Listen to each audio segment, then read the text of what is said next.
সুনানুত তিরমিজির বর্ণনা 2029 নম্বর হাদিসের বর্ণনা। রাসূল বলেন, সালাসু দাওয়াতিন মুস্তাজাবাত লা শাক্কা ফীহিন্না।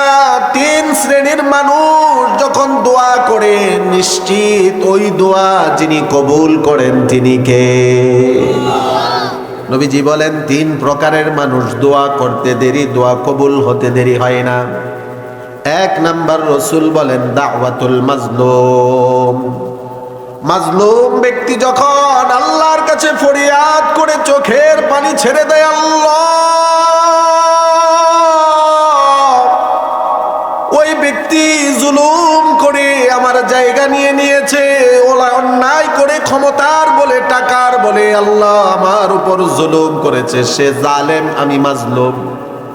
মাজলুম ব্যক্তি যখন চোখের পানি ছেড়ে দিয়ে আল্লাহর কাছে দোয়া করে, রাসূল বলেন, মাজলুমের মাঝে আর আল্লাহর মাঝে কোনো পর্দা থাকে না। মাজলুমের দোয়া যিনি কবুল করে নেন তিনি কে? বুখারীর হাদিসের মধ্যে এসেছে, একজন আল্লাহর ওলি ছিলেন যার নাম হলো জুরাইজ। নাম কি? জুরাইজ, একজন আল্লাহর ওলি। বুখারীর হাদিস এটাও। জুরাইজ আল্লাহর ওলি, তিনি ইবাদত করতেন, অনেক আল্লাহর প্রিয় বান্দা ছিলেন। একদিন নামাজে দাঁড়াইছেন, ওদিক দিয়ে মা ডাক দিতেছে, জুরাইজ, জুরাইজ। মাও জানে না যে ছেলে নামাজে। সন্তান নামাজে দাঁড়িয়ে আল্লাহ, মাও ডাকতেছে, সন্তান নামাজেও দাঁড়িয়েছে, কি করবে? জুরাইজ এবার বলতেছে, আল্লাহুম্মা উম্মি ওয়া সলাতি। মনে মনে বলতেছে, আল্লাহ, আমার মাও ডাকতেছে, এদিক দিয়ে নামাজেও দাঁড়িয়েছে, আল্লাহুম্মা উম্মি ওয়া সলাতি। ওগো আল্লাহ, আমার মা, এদিক দিয়ে আমার নামাজ, কি করব, কি করব? মার ডাকে আর সাড়া দিল না, নামাজে রয়ে গেল। ওদিক দিয়ে মা মনে করেছে, সন্তানকে আমি ডাকলাম, সন্তান আমার ডাকে সাড়া দিল না, আসলো না। তৎকালীন হয়তো এই বদদুয়ার প্রচলন ছিল, মার মুখ থেকে ফসকে একটা বদদুয়া বের হয়ে পড়েছে, আল্লাহুম্মা লা তামুতহু ইল্লা তুরিয়াহুল মুমিসাত। বুখারী শরীফের হাদিস। বুখারী শরীফের মধ্যে হাদিসটা একাধিকবার এসেছে। সহিহ বুখারীর বর্ণনা, হাদিসের সংখ্যা 2272 নম্বর হাদিস। বনি ইসরাইলের তিনজন লোক, তিনজন বন্ধু, তারা আমাদের সমাজের, আমাদের এলাকার বন্ধু বান্ধব, একসাথে তারা ঘুরতে যায়, সফরে যায়, যায় কিনা? শীতের মৌসুম চলতেছে, বন্ধু বান্ধবরা মিলে বলে, ঘুরে আসি, চলো। কোথা থেকে? কক্সবাজার থেকে, রাঙ্গামাটি থেকে, বিভিন্ন জায়গায় ঘুরতে যায়, সফরে যায়। রাসূল বলেন, ইনতালাকা সালাসাতু রাহতিন মিম্মান কানা ক্বাবলাকুম। তোমাদের পূর্ববর্তী জাতি বনি ইসরাইল, তাদের মধ্য থেকে তিনজন বন্ধু তারা সফরে বের হয়েছে। বের হওয়ার পরে সফর করতে করতে সন্ধ্যা হয়ে আসছে, এদিক দিয়ে আবার গুড়ি গুড়ি বৃষ্টিও পড়তেছে। বৃষ্টি থেকে বাঁচার জন্য তিন বন্ধু সামনে একটা পাহাড় দেখলো, পাহাড়ের গুহায় গিয়ে আশ্রয় নিল। পাহাড়ের গুহায় গিয়ে যখন আশ্রয় নিয়েছে, যেই গুহা দিয়ে পাহাড়ের ভিতরে ঢুকেছিল, উপরে একটা পাহাড়ের বড় পাথর ছিল। বৃষ্টির পানি পড়তে পড়তে বড় পাথরটা গড়িয়ে গড়িয়ে গুহার মুখে এসে গুহার মুখ বন্ধ হয়ে গেল। ভিতরে কয়জন? মাশাআল্লাহ। উপরে যেদিক দিয়ে ঢুকেছিল, উপর থেকে পাথর পড়ে সেই মুখটা কি হয়ে গেছে? বন্ধ হয়ে গেছে। পাথরটাও এত বড় যে তিনজন মিলে সরাতে পারতেছে না। মক্কার বড় বড় পাহাড়, পাথরের অংশ, এগুলো আপনারা যারা হজ উমরা করেছেন আপনারা দেখেছেন, এরকম ছোট হয় না, অনেক বিশাল বড় বড় হয়, ঠিক কিনা? তো ভিতরে গিয়ে তারা বিপদে পড়ে গেছে, তিনজন মিলে ধাক্কায়ও সরাইতে পারতেছে না। এদিক দিয়ে আবার সন্ধ্যা, আবার বৃষ্টিও পড়তেছে। এখন বলেন, তারা কি বিপদে আছে কি নাই? এখনকার সময় হলে ভিতর থেকে বন্ধু আরেক বন্ধুকে ফোন করে বলতো, দোস্ত, বিপদে পড়ছি, তোমরাও আসো, ঠিক কিনা? মেসেজ করে বলতো, বিপদে পড়ছি, তোমরাও আসো, এলাকাবাসী মিলে আমাদেরকে এই বিপদ থেকে বাঁচাও। তখন তো মোবাইলও ছিল না। বুঝতে পেরেছে তিনজন বন্ধু যে এটা আমরা যে বিপদে পড়েছি, এই মুসিবত থেকে পৃথিবীর কেউ বাঁচাতে পারবে না, বাঁচাবে একজন, তিনি কে? তিনজন বন্ধু তারা বলতে লাগলো, ইন্নাহু লা ইউনজিকুম মিন হাদিহিস সখরাতি, আর এক বর্ণনায় আসছে মিন হাদিহিল হালাতি ইল্লা আন তাদউল্লাহা বিসালিহি আমালিকুম। একজন আরেকজনকে বলতেছে, আজকের এই বিপদ থেকে কেউ আমাদেরকে বাঁচাতে পারবে না, যিনি বাঁচাবেন জোরে বলেন তিনি কে?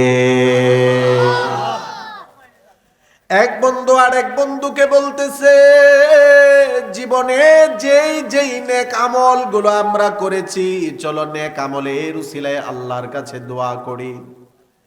নেক আমলের উসিলায় দোয়া করার দ্বারা আল্লাহ আমাদেরকে আজকের এই বিপদ থেকে হেফাজত করবে। এবার তিনজনের একজন আল্লাহর কাছে দোয়া করে বলতেছে, আল্লাহুম্মা কানা লি আবাওয়ান শাইখান কাবীরান।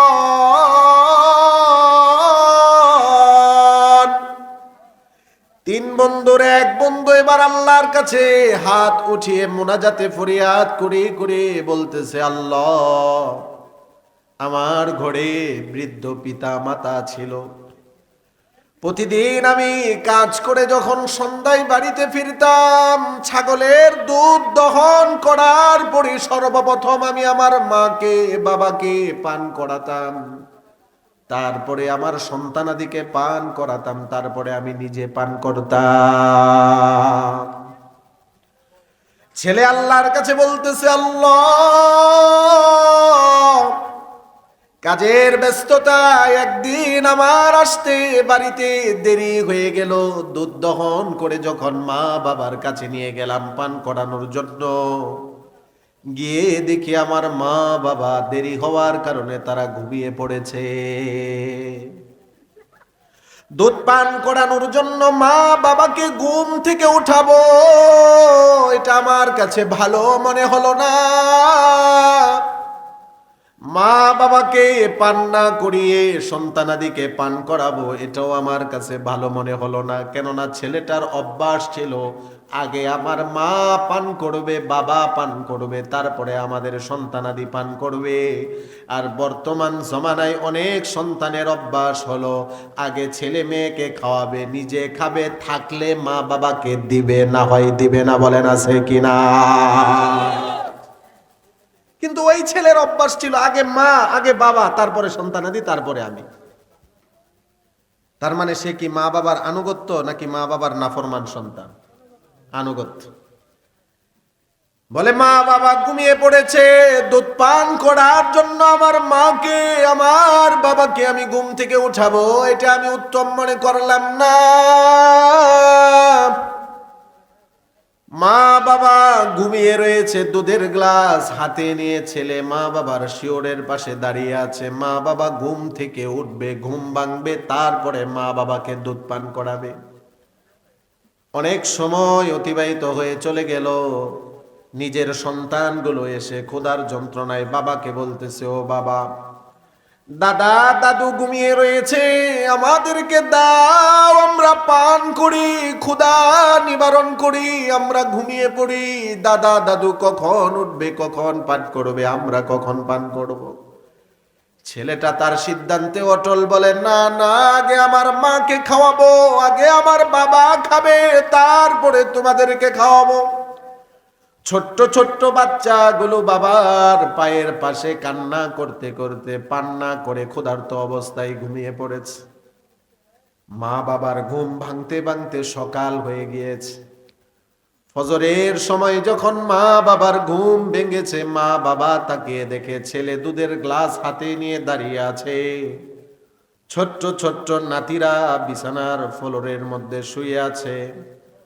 মা বাবা এবার সন্তানকে প্রশ্ন করে বলল, কিরে বাবা, তুমি এখানে দাঁড়িয়ে কেন? আমাদের নাতিরা এখানে কেন শোয়া?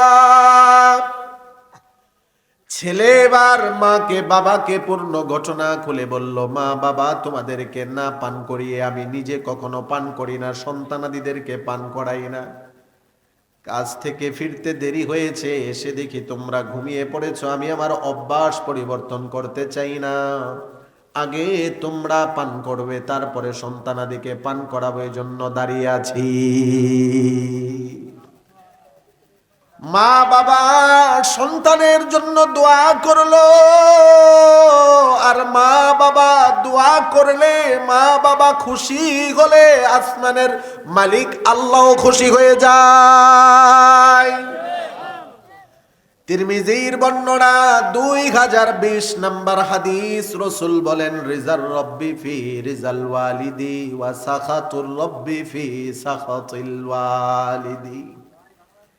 রাসূল বলেছেন, আল্লাহর সন্তুষ্টি পিতা মাতার সন্তুষ্টির মধ্যে, আল্লাহর অসন্তুষ্টি পিতা মাতার অসন্তুষ্টির মধ্যে। তার মানে যেই সন্তানের প্রতি মা খুশি, বাবা খুশি, আসমানের মালিক আল্লাহ তার প্রতি খুশি। যেই সন্তানের প্রতি মা নারাজ, বাবা নারাজ, আল্লাহ তার প্রতি নারাজ। বলেন নাউযুবিল্লাহ। মা বাবা বড় খুশি হয়ে গেল। এই যে মা বাবার খেদমত সন্তান করেছে, মা বাবার সন্তুষ্টি অর্জন করেছে, এই সন্তান ওই যে গুহার ভিতরে বিপদে পড়ে এবার আল্লাহর কাছে ফরিয়াদ করে বলে, আল্লাহ, বুখারীর হাদিস, আল্লাহুম্মা ইন কুনতু ফাআলতু যালিকা ইবতিগা ওয়াজহিক ফাফররিজ আন্না মা নাহনু ফীহি মিন হাযিহিস সাখরাতি। সন্তান এবার আল্লাহর কাছে দোয়া করতেছে গুহার ভিতরে থেকে, আল্লাহ, ওই যে ওই দিন মা বাবার সেবা করেছিলাম, মা বাবা বড় খুশি হয়েছিল, ওই কাজটা যদি আপনার সন্তুষ্টির জন্য আমি করে থাকি, আজকের এই বিপদ থেকে তুমি বাঁচাও। এই দোয়াটা করার সাথে সাথে পাথরটা গুহার মুখ থেকে 3 ভাগের 1 ভাগ সরে গেল। তার মানে দোয়া কবুল। দোয়া কি? কেনই বা দোয়া কবুল হবে না? মা বাবা তার প্রতি খুশি, আর মা বাবা খুশি মানে আসমানের মালিক আল্লাহ খুশি। আল্লাহ যদি খুশি হয়ে যায়, তাহলে বান্দা আল্লাহর কাছে চাইলে কেন আল্লাহ দিবে না? এজন্য মা বাবার সন্তুষ্টি অর্জন করা, মা বাবার খেদমত করা, মা বাবা দোয়া করে সন্তানাদির জন্য, আল্লাহ আমার সন্তানগুলোকে, আমাদের সন্তানগুলোকে দুনিয়ার বিপদ আপদ মুসিবত থেকে হেফাজত করো। আর মা বাবার ওই দোয়া যিনি কবুল করেন তিনি কে? সুনানুত তিরমিজির বর্ণনা 2029 নম্বর হাদিসের বর্ণনা, রাসূল বলেন, সালাসু দাওয়াতিন মুস্তাজাবাত লা শাক্কা ফীহিন্না। 3 শ্রেণীর মানুষ যখন দোয়া করে, নিশ্চিত ওই দোয়া যিনি কবুল করেন তিনি কে? নবীজি বলেন, 3 প্রকারের মানুষ দোয়া করতে দেরি, দোয়া কবুল হতে দেরি হয় না।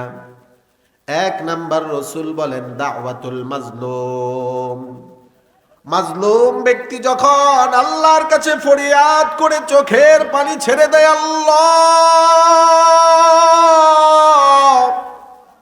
ওই ব্যক্তি জুলুম করে আমার জায়গা নিয়ে নিয়েছে, ওলা অন্যায় করে ক্ষমতার বলে, টাকার বলে আল্লাহ আমার উপর জুলুম করেছে, সে জালেম, আমি মাজলুম। মাজলুম ব্যক্তি যখন চোখের পানি ছেড়ে দিয়ে আল্লাহর কাছে দোয়া করে, রাসূল বলেন, মাজলুমের মাঝে আর আল্লাহর মাঝে কোনো পর্দা থাকে না। মাজলুমের দোয়া যিনি কবুল করে নেন তিনি কে?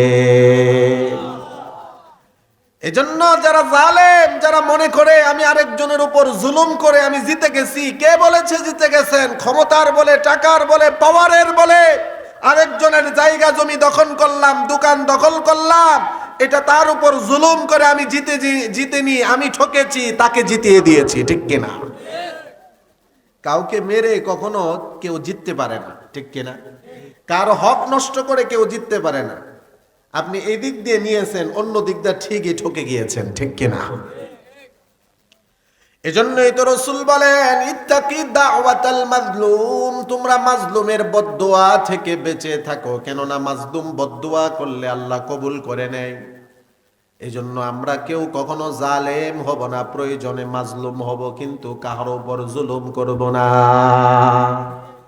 2 নাম্বার রাসূল বলেন যাদের দোয়া আল্লাহ কবুল করেন, দাওয়াতুল মুসাফির, মুসাফির সফর অবস্থায় আল্লাহর কাছে তখন দোয়া করে ফরিয়াদ করে মুসাফিরের দোয়া আল্লাহ কবুল করে নেন। 3 নাম্বার রাসূল বলেন দাওয়াতুল ওয়ালিদি আলা ওয়ালাদিহা, মা বাবা যখন সন্তানের জন্য দোয়া করে, ওই দোয়া যিনি কবুল করেন তিনি কে? তাহলে মা বাবা তো দোয়া করেছিল ছেলের খেদমতে খুশি হয়ে যে আল্লাহ দুনিয়ার বিপদ আপদ মুসিবত থেকে আমার সন্তানকে বাঁচায়ো। এখন সন্তানও বিপদে পড়ে আল্লাহর কাছে ওই নেক কাজের উসিলায় দোয়া করতেছে, দোয়া কবুল করছে কে? আল্লাহ। এখন বাকি 2 বন্ধু বুঝতে পেরেছে যে আমাদের এই বন্ধুর নেক আমল আল্লাহ কবুল করছে, পাথর যেহেতু কিছুটা সরে গেছে। এবার ওই 2 বন্ধুর এক বন্ধু আল্লাহর কাছে দোয়া করে বলতেছে আল্লাহুম্মা কানাত লি বিনতু আম্মিন। 3 বন্ধুর আরেক বন্ধু এবার আল্লাহর কাছে দোয়া করে বলতেছে আল্লাহ, আমার একজন চাচাতো বোন ছিল, বড়ই সুন্দরী ছিল, আমি তাকে মোহাব্বত করতাম, বড়ই ভালোবাসতাম। বিপদে পড়ে একদিন সে আমার কাছে এসেছে কিছু টাকা নেওয়ার জন্য। আমি সুযোগটাকে ব্যবহার করে বললাম তোমাকে টাকা দিতে পারি একটা শর্তে, শর্ত হলো আমার মনের আশা তুমি পূরণ করবে, আমার সাথে জেনা করবে, আমি তোমাকে এই শর্তে টাকা দিব। বুখারীর বর্ণনা, মহিলাও বিপদে পড়ে অন্য কোনো উপায় না পেয়ে টাকা নেওয়ার শর্তে রাজি হয়ে গেল। যখনই গুনাহের কাজে লিপ্ত হতে গিয়েছে তখনই মহিলা বলেছে ইত্তাকিল্লাহ, ভয় করো কাকে? জুড়ে বলেন কাকে?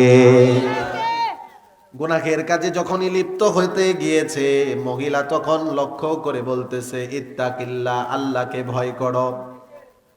যুবক আল্লাহর কাছে বলে আল্লাহ,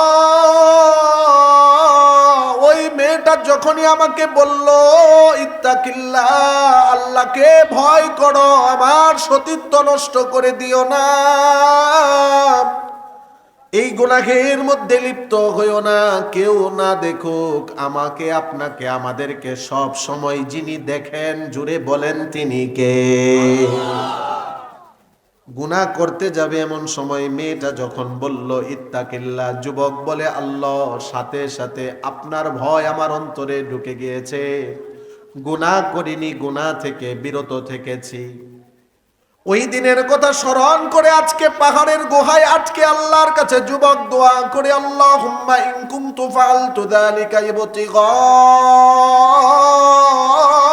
ওয়াজহিক ফাফাররিজ আন্না মা নাহনু ফীহি মিন হাযিহি সখরাতি। দ্বিতীয় যুবক আল্লাহর কাছে দোয়া করে বলতেছে আল্লাহ, ওই যে আপনার ভয় অন্তরে নিয়ে ওই দিন গুনাহ থেকে বেঁচেছিলাম, ওই নেক কাজের উসিলায় আল্লাহ আজকের এই বিপদ থেকে বাঁচান। দোয়া করার সাথে সাথে দেখা গেল পাথরটা 3 ভাগের 2 ভাগ সরে গেছে। তার মানে তাদের দোয়া কবুল হচ্ছে। আল্লাহু আকবার বলেন। নেক কাজ করলে, নেক কাজের উসিলায় দুনিয়াতেও বিপদে পড়লে আল্লাহর কাছে দোয়া করলে আল্লাহ দুনিয়ার বিপদ থেকেও বাঁচায়। সুবহানাল্লাহ। এটা বুখারীর হাদিস শোনাচ্ছি আপনাদেরকে। এবার তৃতীয় বন্ধু বলতেছে আল্লাহুম্মা কানাত লি উজারা।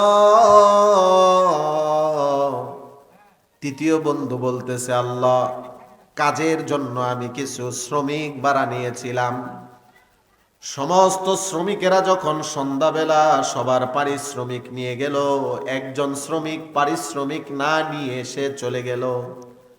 আমাদের সমাজে তো এমন অনেক মানুষ আছে, গরিবদেরকে সারাদিন খাটিয়ে তাকে উপযুক্ত পারিশ্রমিক দেয় না, আছে কিনা? বেচারা গরিব মানুষ সারাদিন খাটায়া বিকালবেলা যখন টাকা চাইতে আসে বলে না আরেকদিন আজকে যাও, টাকা নাই, একটু সমস্যা। আরেকদিন করতে করতে বেচারা গরিবের টাকা আর দেয় না, এমন জালেম আছে কি নাই? এরা মনে করে গরিব রে ঠকায় আমি জিততে গেছি। না না, গরিব ঠকে নাই, তুমিই ঠকে গেছো। ঠিক কিনা বলে? এবার ওই লোকটা বলতেছে, আল্লাহ, সবাই যার যার পারিশ্রমিক নিয়ে চলে গেল, কিন্তু একজন তার পারিশ্রমিক নিয়ে যায়নি, এমনি চলে গেছে। কিন্তু তার টাকা, এটা তো আমার টাকা না, তার হক, এই জন্য আমি তার টাকাটা আলাদা করে রেখে দিলাম। অপেক্ষায় রইলাম সে কবে আসবে, তার পারিশ্রমিক তার কাছে আমি পৌঁছে দিব। কিছুদিন চলে যাওয়ার পরে যখন সে আসতেছে না, তার এই টাকাগুলো দিয়ে আমি একটা কাজে লাগিয়ে দিলাম। আস্তে আস্তে এই টাকাগুলো লাভবান হতে হতে, লাভ হতে হতে হতে হতে হতে এমন একটা টাকার সংখ্যা হলো একটা ছাগল কেনার মতো। তার টাকা দিয়ে আমি একটা ছাগল কিনে নিলাম। এক ছাগল থেকে 10টি ছাগল, 10টি থেকে 20টি ছাগল, ছাগল থেকে গরু, গরু থেকে উট। এভাবে একটা সময় দেখা গেল তার ওই সামান্য টাকা দিয়ে একটা ছাগলের পাল, ওদিক দিয়ে আবার একটা উটের পাল, রাখাল সহ তার অল্প টাকা দিয়ে হয়ে গেল। অনেক বছর পর লোকটা হঠাৎ করে আমার কাছে এসে বলতেছে, ও আল্লাহর বান্দা, আজ থেকে অনেক বছর আগে একদিন তোমার বাড়িতে কাজ করেছিলাম। সবাই টাকা নিয়ে গিয়েছে, কিন্তু আমি ব্যস্ততার কারণে তোমার কাছ থেকে আমার ওই দিনের টাকাটা নিতে পারিনি। আল্লাহর ভয় অন্তরে রেখে আমার ওই দিনের পারিশ্রমিকটা দিয়ে দাও। আমাদের সমাজের এমন কিছু মানুষ আছে, যদি আজকে ওই লোকের জায়গায় তারা থাকতো, তাহলে বলতো, কে তুমি, তোমাকে চিনি তো না। ঠিক কিনা বলে? সর্বোচ্চ শিকার হলেও বলতো, আজ থেকে কত বছর আগে কাজ করেছিলে? 12 বছর আগে। আজ থেকে 12 বছর আগে একদিন কাজ করলে যেই পরিমাণ টাকা সর্বোচ্চ দিলে, ওই পরিমাণ টাকাই দিত। ঠিক কিনা বলেন? কিন্তু এই লোকটা আল্লাহর ভয় অন্তরে ছিল, বান্দার হক নষ্ট করতে সে রাজি না। সে বলতেছে, হ্যাঁ হ্যাঁ, আমি তো তোমার অপেক্ষায় ছিলাম। ওই যে মাঠ ভরা গরু ছাগল দেখা যায়, উট দেখা যায়, এগুলো সব রাখাল সহ তোমার, তুমি নিয়ে যাও। আল্লাহু আকবার। ইমানদারের গুণ তো এমনই হবে। ঠিক কিনা বলে? ইমানদার জীবন দিবে, কিন্তু আমানতের খেয়ানত করবে না। কথা বলেন ঠিক কিনা? কিন্তু দুঃখজনক হলেও সত্য কথা এটা, এখন আমানতদারিতা নাই, আমানতদারিতা উঠে গেছে। আমানতদারিতা উঠে গেছে। রাসূল বলেছেন, লা ঈমান লিমান লা আমানাতা লা, যেই ব্যক্তির মধ্যে আমানতদারিতা নাই, তার ঈমানই নাই। আজকে আমাদের মুসলমানদের অনেকের আমানতদারিতার গুণ নাই। যখন এই লোকটা বলল, মাঠ ভরা গরু ছাগল, মাঠ ভরা উট রাখাল সহ তোমার নিয়ে যাও, বেচারা গরিব মানুষ, সে বিশ্বাস করতে পারতেছে না। সে বলে, আমি গরিব বলে আমার সাথে মজা করেন আপনি? কয় না, মজা না, মজা না, তোমার একদিনের পারিশ্রমিকের টাকা দিয়ে আজকে এগুলো হয়েছে, এগুলোর মালিক আমি না, এগুলোর মালিক তুমি, তুমি নিয়ে যাও। ওই যে ওই লোকটা এত ভালো কাজ করে আজকে বিপদে পড়ে পাহাড়ের গুহায় আটকে পড়ে আল্লাহর কাছে দোয়া করে বলতেছে, আল্লাহ, আমি তো পারতাম তার হক মেরে দিতে, অথবা সর্বোচ্চ একদিনের পারিশ্রমিক দিয়ে দিলেই তো সে খুশি থাকতো। ঠিক কিনা বলেন? কিন্তু আমি তার একদিনের পারিশ্রমিক দেইনি, বরং তার ওই টাকা দিয়ে যা হয়েছে সব ফিরিয়ে দিয়েছি তোমার খুশির জন্য। আজকের এই বিপদ থেকে আমাদেরকে বাঁচাও। দোয়া করার সাথে সাথে বুখারীর হাদিস, পাথরটা গুহার মাথা থেকে, মুখ থেকে সরে গেল। 3 বন্ধু বিপদ থেকে উদ্ধার হয়ে নিরাপদে তাদের বাড়িতে চলে গেল। কাজ এটা শুধু আখেরাতে না, দুনিয়াতেও আমাকে বিপদ আপদ থেকে বাঁচাবে। ঠিক কিনা বলেন? এই যে মাহফিলে এসেছি, এখানে বসেছি, এগুলো নেকের কাজ। দুনিয়াতে বিপদে পড়েও যদি আল্লাহর সন্তুষ্টির জন্য এখানে এসে থেকে আর আল্লাহর কাছে দুনিয়াতে বিপদে পড়েও যদি দোয়া করি, আল্লাহ তাআলা হতে পারে এই নেক কাজের উসিলায় আমাদেরকে হেফাজত করবে, আর আখেরাতে তো আছেই, ঠিক কিনা বলে? এই হাদিস থেকে আমরা তিনটা বিষয় শিখলাম। এক নাম্বার হলো সন্তানাদিরা মা বাবার খেদমত করা। দুই নাম্বার হলো আল্লাহর ভয় অন্তরে নিয়ে গুনাহ থেকে বাঁচা। তিন নাম্বার হলো আমানতের হেফাজত করা। সন্তানাদিরা মা বাবার খেদমত করা। কেন করবে সন্তানাদি মা বাবার খেদমত? মা বাবা খুশি মানে আল্লাহ খুশি। মা বাবা দোয়া করলে সেই দোয়া যিনি কবুল করে নেন তিনি কে? সহিহ বুখারীর বর্ণনা, মুসলিম শরীফের বর্ণনা, তিরমিজি শরীফের বর্ণনা। আল্লাহর নবীর কাছে একজন সাহাবী এসে প্রশ্ন করলেন, রাসূলের কাছে একজন সাহাবী এসে প্রশ্ন করলেন, আইয়ুল আমালি আফযলু ইলাল্লাহ।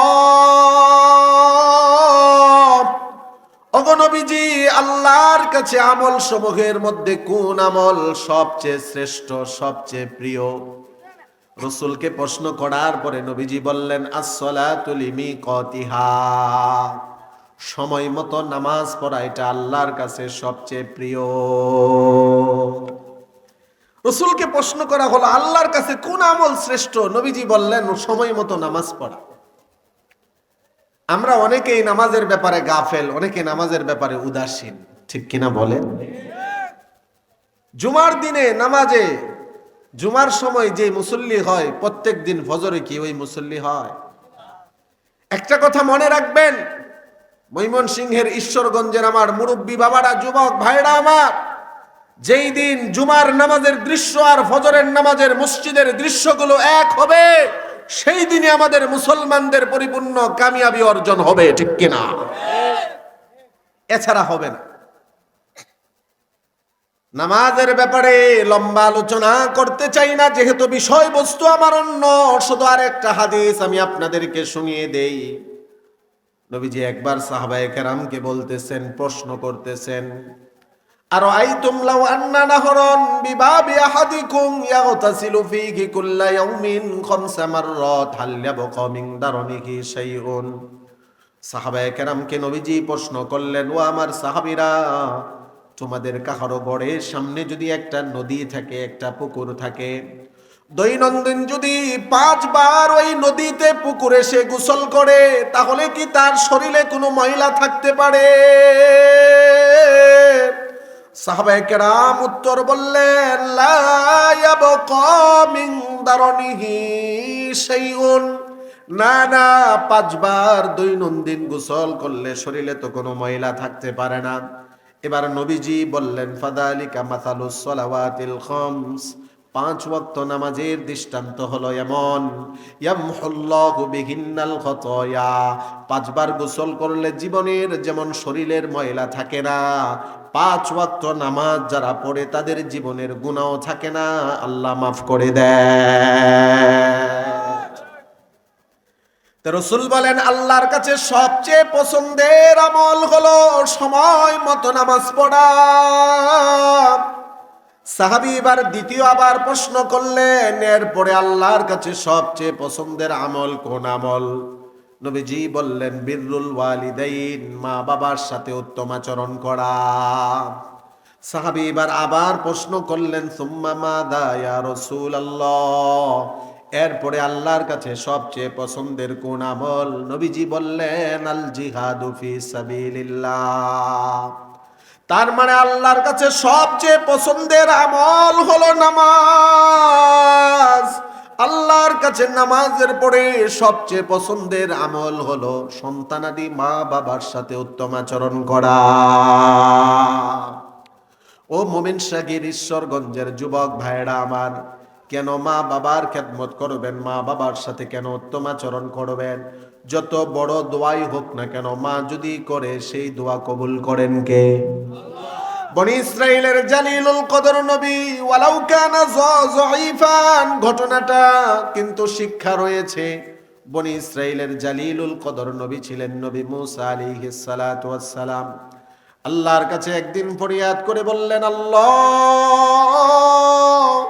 মাইয়াকুনু লি জালিসি ইয়াউমাল কিয়ামা, নবী মুসা আলাইহিস সালাতু ওয়াস সালামের মর্যাদা কত বেশি ছিল, জমিনে থেকে কোনো নবী আল্লাহর সাথে রসুল কথা বলতে পারে নাই। জমিনে থেকে কোনো ভায়া ছাড়া, মাধ্যম ছাড়া যিনি আল্লাহর সাথে কথা বলতেন তিনি হলেন নবী মুসা। একদিন আল্লাহকে বলতেছেন, আল্লাহ আমাকে আপনি যে জান্নাতে দিবেন সেই জান্নাতে আমার সাথী কে হবে, সঙ্গী কে হবে? আল্লাহ তাআলা জানিয়ে দিলেন, জালিসুকা ফিল জান্নাতি জাজ্জার, আপনার জান্নাতের সাথী আর সঙ্গী হবে অমুক এলাকার এক কসাই। আশ্চর্য হয়ে গেলেন নবী মুসা আলাইহিস সালাম, আল্লাহ আমার জান্নাতের সাথী একজন কসাই হবে, তার জীবনের আমল কি যে তার মর্যাদা এত বেশি? মুসা আলাইহিস সালাতু ওয়াস সালাম জানার জন্য, যাচাই করার জন্য চলে গেলেন। লক্ষ্য করে দেখলেন, যেই কসাইয়ের ব্যাপারে পরিচয় পেলেন, সকালবেলা দোকানে এসেছে, উত্তম রূপে প্রাণীটা, পশুটা গরু জবাই করেছে। গরুর চামড়া সোলার পরে ভালো কিছু গোশত একটা আলাদা করে প্যাকেটের মধ্যে রেখে দিয়েছে। সারাদিন ব্যবসা বাণিজ্য করেছে, কোনো ক্রেতাদেরকে ঠকায়নি। ইমানদার হয়ে যে নিজেকে ইমানদার দাবি করবে, সে কখনো ব্যবসায়ী, সেই ব্যবসায়ী কখনো তার ক্রেতাদেরকে কখনো ঠকাবে না। ঠিক কিনা বলে? ওজনে কম দিবে না, যেই জিনিসে ভেজাল আছে সেই ভেজাল জিনিস দিবে না, কেননা তার অন্তরে থাকবে কার ভয়। সারাদিন কসাই ব্যবসা বাণিজ্য করলো, বিকাল বেলা যখন বাড়িতে যাবে, নবী মুসা আলাইহিস সালাতু ওয়াস সালাম তাকিয়ে দেখলেন, সকালবেলা ভালো কিছু গোশত যেই আলাদা পোটলার মধ্যে রেখেছিল এটা নিয়ে চলতে লাগলো। বাড়ির কাছাকাছি যাওয়ার পরেই নবী মুসা আলাইহিস সালাতু ওয়াস সালাম কসাইকে বললেন, ভাই। কসাই তো নবী মুসাকে চিনে না যে উনি জালিলুল কদর পয়গম্বর, বনি ইসরাইলের শ্রেষ্ঠ নবী, নবী মুসা। কসাই তো চিনে না, কসাইকে নবী মুসা আলাইহিস সালাম বললেন, ভাই আমি একজন পথিক, আপনার বাড়িতে আজকের জন্য আমি মেহমান হতে চাই। কসাই বললেন, ঠিক আছে চলেন, কোনো সমস্যা নেই, আমি যা খাবো আপনাকে সাধ্যমতো তাই খাওয়াবো, তাই আপনাকে আপ্যায়ন করাবো, চলেন। বাড়ির ভিতরে নিয়ে গেলেন। মুসা আলাইহিস সালাম শুধু দেখতেছেন যে সে কি করে, তার জীবনের কি আমল আছে। মুসা আলাইহিস সালাতু ওয়াস সালাম লক্ষ্য করে দেখলেন, কসাই বাড়িতে ঢোকার পরে যে গোশতগুলো ছিল তাড়াতাড়ি এগুলো রান্নায় বসিয়ে দিল। পাশের ঘরে গিয়ে বিছানায় শুয়ে আছে এক বৃদ্ধা নারী, নিজের কুলে করে বৃদ্ধা নারীকে গোসলখানায় নিয়ে গেল, গোসল করিয়ে আবার নিজের কুলে করে বৃদ্ধা নারীকে বিছানায় রেখে দিল। শরীরের মধ্যে তেল মালিশ করে দিল, মাথায় তেল মালিশ করে দিল। রান্না হয়ে যাওয়ার পর নিজের হাতে খাবার মাখিয়ে বৃদ্ধা মহিলার মুখে মধ্যে তুলে দিল। বলেন তো ওই বৃদ্ধা নারীটা কসাইয়ের কি হয়? জোরে বলেন। সন্তান মার মুখের মধ্যে খাবার উঠিয়ে দিল। খাবার খাওয়া শেষ করার পরে যখন সন্তান চলে আসবে, বৃদ্ধা মহিলা সুস্পষ্ট করে কথাও বলতে পারে না, ইশারা করে কি জানি বলল ছেলেকে। ছেলেটাও তার মার মুখের কাছে গিয়ে তার কানটা নিয়ে লাগালো, মা ফিস ফিস করে কি জানি বলল। মুসা আলাইহিস সালাম দূর থেকে দেখতেছেন, ছেলেটা মার ফিস ফিস কথা শুনে একটা হাসি দিয়ে দিল। সন্তান মার খেদমত করে যখন নবী মুসার কাছে গেল, মুসা আলাইহিস সালাতু ওয়াস সালাম বললেন, উনি আপনার কে হয়? আমার মা, পৃথিবীতে উনি ছাড়া আমার কেউ নেই, আমি ছাড়া ওনার কেউ নেই। বুঝতে পারলাম, কিন্তু আপনি যখন মাকে খাবার খাওয়ালেন, যখন চলে আসবেন, আপনার কানে কানে কি বলছে একটু জানতে চাই। বাদ দেন, মা তো মা, কত দোয়াই তো মা সন্তানের জন্য করে।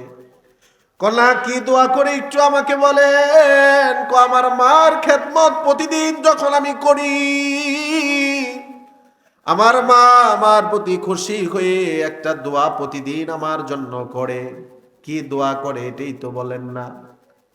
কয় আমার মা প্রতিদিন দোয়া করে, আল্লাহুম্মা জাআল ইবনি জালিসা মূসা ইয়াউমাল কিয়ামা। আমার মা প্রতিদিন আমার জন্য দোয়া করে বলে, আল্লাহ আমার সন্তান আমার খেদমত করে, আমার সেবা যত্ন করে, আমি মা তার প্রতি খুশি। আমি মা খুশি হয়ে দোয়া করে বলতেছি, আল্লাহ বনি ইসরাইলের শ্রেষ্ঠ নবী নবী মূসা, আমার সন্তানটাকে শ্রেষ্ঠ নবী নবী মূসার সাথে জান্নাতি বানিয়ে দিও। ছেলে এবার বলতেছে, নবী মূসা আলাইহিস সালামকে আপনি বলেন, কোথায় নবী মূসা আর কোথায় আমি? আমার মতো সাধারণ মানুষ কি নবী মূসার সাথে জান্নাতে যেতে পারবে?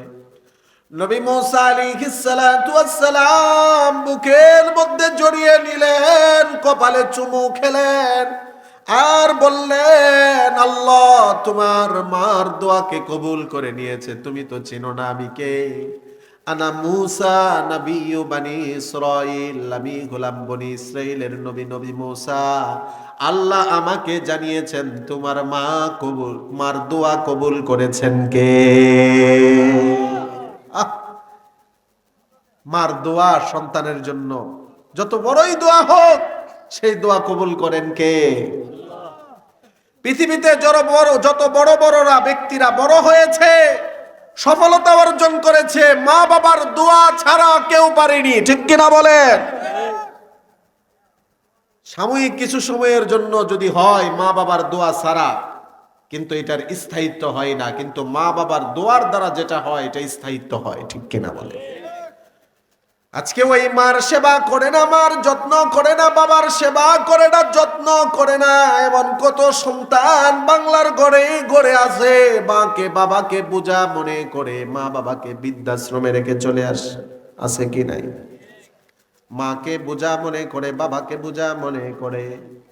না না, মার সাথে খারাপ আচরণ করিয়েন না, বাবার সাথে খারাপ আচরণ করিয়েন না, মা বাবাকে বোঝা মনে করিয়েন না।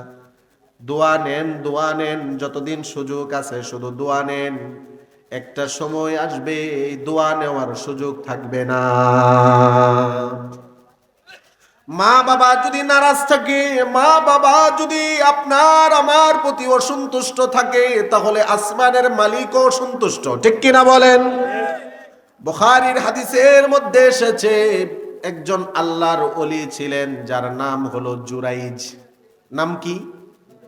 জুরাইজ, একজন আল্লাহর ওলি। বুখারীর হাদিস এটাও। জুরাইজ আল্লাহর ওলি, তিনি ইবাদত করতেন, অনেক আল্লাহর প্রিয় বান্দা ছিলেন। একদিন নামাজে দাঁড়াইছেন, ওদিক দিয়ে মা ডাক দিতেছে, জুরাইজ জুরাইজ। মাও জানে না যে ছেলে নামাজে। সন্তান নামাজে দাঁড়িয়ে আল্লাহ, মাও ডাকতেছে, সন্তান নামাজেও দাঁড়িয়েছে, কি করবে? জুরাইজ এবার বলতেছে, আল্লাহুম্মা উম্মি ওয়া সলাতি। মনে মনে বলতেছে, আল্লাহ আমার মাও ডাকতেছে, এদিক দিয়ে নামাজেও দাঁড়িয়েছে। আল্লাহুম্মা উম্মি ওয়া সলাতি, ওগো আল্লাহ আমার মা, এদিক দিয়ে আমার নামাজ, কি করব কি করব? মার ডাকে আর সাড়া দিল না, নামাজে রয়ে গেল। ওদিক দিয়ে মা মনে করেছে সন্তানকে আমি ডাকলাম, সন্তান আমার ডাকে সাড়া দিল না, আসলো না।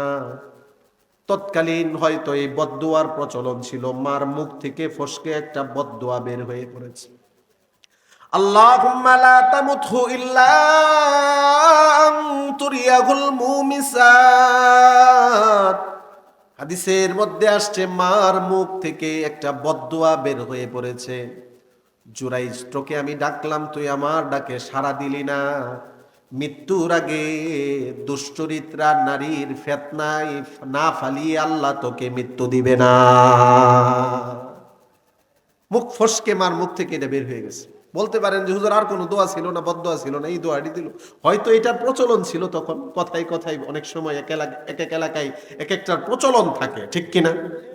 লা তামুতহু ইল্লা আন তুরিয়াগুল মুমিসাত, হাদিসের মধ্যে আসছে যে আল্লাহ দুশ্চরিত্রা নারীর ফিতনায় তোরে না ফালানোর আগ পর্যন্ত তোরে যেন আল্লাহ মৃত্যু না দেয়। কার মুখ থেকে বের হয়েছে? বলেন বলেন, কার মুখ থেকে? এই দোয়া কবুল করে নিয়েছে কে? কিছুদিন পরেই তাহাজ্জুদের নামাজ আদায় করতেছিল হযরতে জুরাইজ। তার গির্জায় গভীর রজনীতে দুশ্চরিত্রা এক নারী গিয়ে করাঘাত করতেছে। হযরতে জুরাইজ দরজা খোলার পরে যখন লক্ষ্য করে দেখলেন যে এটা তো বেগানা এক দুশ্চরিত্রা নারী, নারীও যখন কুপ্রস্তাব দিল, হযরতে জুরাইজ বললেন, ভুল জায়গায় এসে পড়েছো, ভুল মানুষের কাছে, এখানে এগুলো চলবে না, যাও দূর হও। দুশ্চরিত্রা নারী যখন চলে আসলো, পাশেই এক রাখালের সাথে দুশ্চরিত্রা নারী ওই রাত্রে জেনা করলো। এক রাখালের সাথে অবৈধ সম্পর্কে লিপ্ত হয়ে গেল। কিছুদিন পর দুশ্চরিত্রা নারীর গর্ভে বাচ্চা চলে আসলো। এলাকার মানুষ যখন প্রশ্ন করলো, তোমার তো বিবাহ শাদী হয়নি, তোমার গর্ভে বাচ্চা চলে এসেছে, বাচ্চার বাবাকে? দুশ্চরিত্রা নারী এবার বলে দিল, এই বাচ্চার বাবা আর কেউ না, যেই জুরাইজকে তোমরা অনেক বড় আল্লাহর ওলি মনে করো, বুজুর্গ মনে করো, হুজুর মনে করো, ওই জুরাইজ হলো এই বাচ্চার বাবা। এটা কি সত্য কথা না মিথ্যা তহমত? তহমত, মিথ্যা তহমত। এলাকার কিছু মানুষ আছে এমন, কিছু দুই চারজন এমন আছে, আলহামদুলিল্লাহ বেশিরভাগ আলেম ওলামাদের পক্ষে থাকে, হুজুরদের পক্ষে থাকে, টুপিওয়ালা দাড়িওয়ালাদেরকে মহাব্বত করে। কিন্তু দু চারজন এমন থাকে প্রত্যেক এলাকায় এলাকায়, যারা হুজুরদেরকে দেখলে একটা শরীরে চুলকানি শুরু হয়ে যায়। আপনাদের এলাকায় নাও থাকতে পারে, কিন্তু এমন দুই একজন আছে যারা হুজুরদেরকে দেখলে ভাল লাগে না, একটা না একটা বলবেই। হুজুরদের দোষের কোনো অভাব নাই ওই লোকের কাছে। হুজুর আস্তে আস্তে হাইটে যাইতেছে, হুজুর খাউন মনে আজকে বেশি হয়ে গেছে না, হুজুর একটু জোরে, ব্যস্ততার কারণে তারা আছে, একটু তাড়াতাড়ি যাচ্ছে, হুজুর দাওয়াত কয়বারিতে আছে কিনা? হুজুর আস্তে হাঁটলেও দোষ, হুজুর জোরে হাঁটলেও দোষ, কম খাইলেও দোষ, হুজুর দাওয়াত কি আরেক বাড়িতে আছে কিনা? বেশি খাইলেও দোষ, আরেকজনের কাছে যায় কয় ঠেলা দিতেছে আজকা হুজুরে, আছে কি নাই বলেন? মূলত হুজুরের দোষ ধরবো, এই জন্য সবকিছুতেই দোষ। আবার আছে বেশিরভাগ আলহামদুলিল্লাহ যারা আলেমদেরকে মহাব্বত করে, আলেমদেরকে কেউ কটু কথা বললে, আলেমদেরকে কেউ অপমান করলে, আলেমদের ইজ্জতে আঘাত আসলে তারা প্রতিবাদ করে। বলেন আছে কি নাই? এমনও আছে, অনেক আছে। তো এলাকার কিছু মানুষ যখন, যারা মানে হুজুর দেখতে পারে না, যখন তারা এই কথা শুনলো যে এই মহিলার গর্ভে থাকা বাচ্চা জুরাইজের, এমনিই তো তারা নাচুন্না বড়ি, আরো পেয়ে গেছে ডুলের বাড়ি, ঠিক কিনা? লাঠি সুটা নিয়ে তাড়াতাড়ি যায় জুরাইজের যে গির্জা ছিল, ইবাদত করতো যেই জায়গায়, ভেঙে চুরমার করে দিচ্ছে, ভেঙে চুরমার করে দিয়েছে। এটা বুখারীর হাদিস, হাদিস শোনাচ্ছি আপনাদেরকে। এবার এলাকার মানুষের সম্মুখীন জুরাইজকে যখন করা হলো, জুরাইজ তোমার কি কোনো কিছু বলার আছে? জুরাইজ বলতেছেন, আমি আর কি বলবো, আজকের এই ফিতনার মধ্যে আমি যে পড়লাম, এই যে আজকে বিপদের সম্মুখীন হলাম, আমার কিছুই বলার নাই, আমি বুঝে ফেলেছি ওই যে আমার মার মুখ থেকে ফসকে একটা বদদুয়া আমার ব্যাপারে বের হয়ে পড়েছিল, ওইটারই ফলাফল আজকে প্রকাশিত হয়েছে, ঠিক কিনা? তোমাদের ব্যাপারে আমার কোনো অভিযোগ নাই, আমাকে একটু নামাজের সুযোগ দাও। তিনি 2 রাকাত নামাজ পড়লেন। এবার এলাকার মানুষ বলতেছে, বলেন আপনার কি কথা? আমি আর কিছু বলবো না, ওই মহিলার গর্ভে যে বাচ্চা আছে, ওই বাচ্চা এখন যা বলার তা বলবে। আল্লাহু আকবার। মানুষ এবার আরো রাগান্বিত হয়ে গেল। এলাকার মানুষ রাগান্বিত হয়ে বলতেছে, জুরাইজ গর্ভে থাকা বাচ্চা কি কথা বলতে পারে কিনা? কই জিজ্ঞাসা করেন তার বাচ্চাকে। একজন জিজ্ঞাসাই করে ফেললো, গর্ভে থাকা বাচ্চার দিকে ইশারা করে, এই তোর বাবাকে? মহিলার গর্ভে থাকা বাচ্চার কণ্ঠের আওয়াজে ভিতর থেকে আওয়াজ আসলো, উত্তর আসলো, জুরাইজ আমার বাবা না, ওই যে দাঁড়িয়ে আছে রাখাল, সে হলো আমার বাবা। এই যে এখন তহমত থেকে তিনি মুক্ত হয়ে গেলেন, কিন্তু এই যে তহমতে পড়ছেন, কিছুটার বিপদের সম্মুখীন হয়েছেন কিনা? এটা কেন? ওই যে মা যে বলে ফেলেছিল। মা বাবার বদদুয়া থেকে আল্লাহর ওলিও বাঁচতে পারে না। মা বাবার বদদুয়া থেকে যত বড় ইমাম হোক, খতিব হোক, যত বড় শাইখুল হাদিস হোক, কেউ বাঁচতে পারবে না। আরে মা বাবার বদদুয়া থেকে ইমাম খতিব তো দূর করলাম, বাদ দিলাম, মা সামান্য একটু অভিমান করেছিল, নবীজির সাহাবী তিনিও তো মার অভিমান থেকে বাঁচতে পারেন নাই। মা একটু অভিমান করছে, মৃত্যুর আগে মুখ থেকে কালিমা বের হচ্ছে না, মার অভিমান শেষ, কালিমাও বের হয়ে গেছে। আল্লাহু আকবার। তাহলে মা বাবার দোয়া নিব, মা বাবার সাথে খারাপ আচরণ করব না, কষ্ট দিব না। যাদের আছে কদর করি, একটা সময় থাকবে না, তখন শুধু আফসোস হবে। আমি আতিকুর রহমান সিরাজি আগে বয়ানে বয়ানে শুধু বলতাম মা হারানোর কষ্ট, বাবা হারানোর কষ্ট কি। যেই সন্তান হারায় সেই সন্তান বুঝতে পারে। আমি তো আগে এটা বুঝতাম না, কিন্তু এখন আমি বুঝি। গত মাসে ডিসেম্বর মাসের 2 তারিখে আমার জন্মদাতা পিতাকে আমি হারিয়েছি। আমি যখন থেকে বাবাকে হারিয়েছি তখন থেকে বুঝি বাবা হারানোর কষ্ট কি, বাবা না থাকার কষ্ট কি। প্রত্যেকটা দিন আমার বাবার কথা মনে পড়ে যায়, মুহূর্তে মুহূর্তে আমার বাবার কথা মনে পড়ে যায়। এই যে এখানে অনেক মুরব্বী বাবারা আপনারা বসে আছেন, আপনাদের দিকে তাকাচ্ছি আর আমার বাবার কথা মনে হচ্ছে, কেমন জানি বাবা বসে আছে।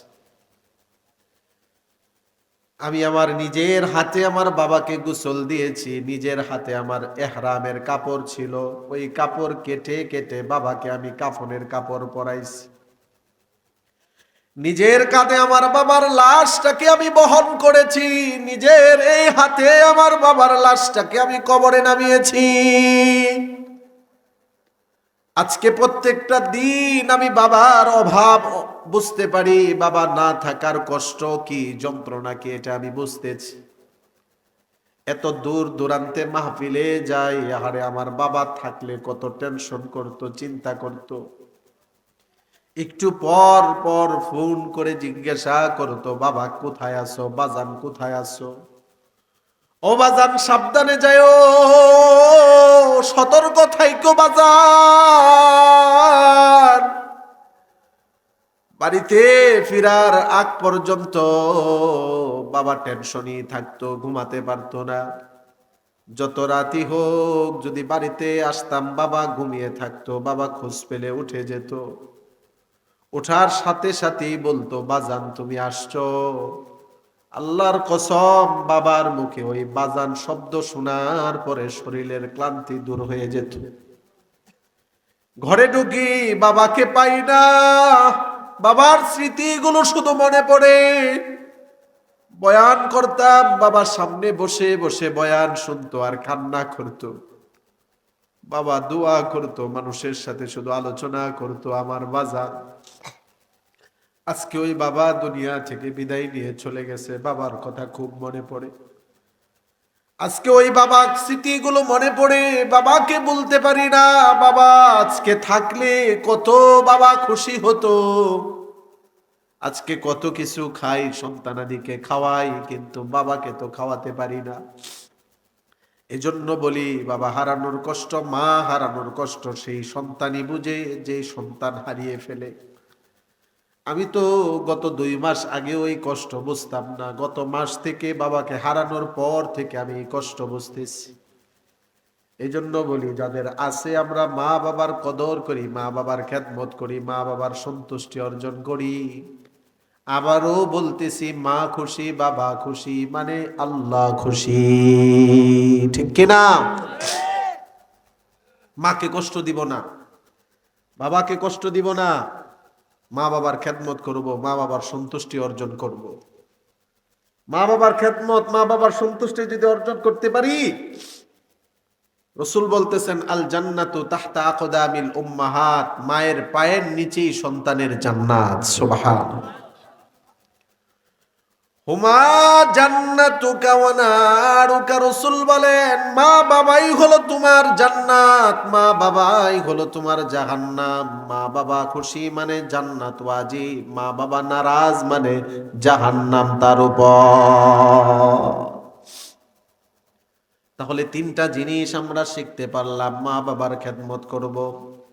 দ্বিতীয় নাম্বার আরেকটা বিষয় শিখতে পারলাম, অন্তরে সব সময় রাখবো কার ভয়। নবীজি সাল্লাল্লাহু আলাইহি ওয়াসাল্লাম উনার একজন সাহাবী মুআজ রাদিয়াল্লাহু তাআলা আনহুকে একদিন বলতেছেন, ও মুআজ ইত্তাকিল্লাহা হাইসুমা কুনতা, যেখানেই থাকো না কেন তুমি আল্লাহকে ভয় করো। কেননা বান্দা যেখানেই থাকুক না কেন যদি অন্তরে আল্লাহর ভয় থাকে, বান্দা গুনাহ থেকে বাঁচতে পারবে। ঠিক কিনা বলেন?